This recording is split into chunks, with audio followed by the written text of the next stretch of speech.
one training for our new learning, and this is the new technology that we are so nosebleed. That we are now into. That's what we're now into. And actually, this training will give us an update on how we can use AI for our online business. Slang. Yes. Mama, yung matanong, magkano na yung kikita mo dito sa online business natin? Dito po sa Online Business Academy, kumikita na po kami dito, pumapaldo na kami dito ng 5 to 6 digits.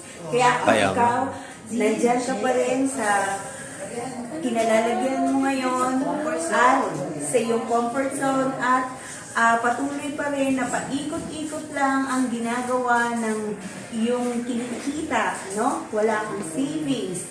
At hindi mo rin maipasyal-pasyal o mailabas o mapakain sa masasabay na mga savings. Di ba? Ang iyong sarili at ang iyong mga pamilya.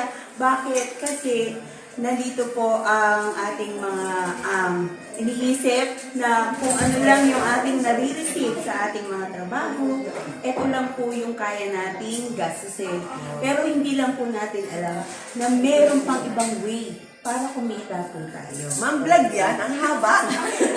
Yun po. So, kung interesado ka kung ano ginagawa namin dito sa aming negosyo, mag-message ka po dito sa video na ito para ma-send namin sa iyo or maituro namin sa iyo ang step-by-step guidelines kung paano pumasok at kumita dito.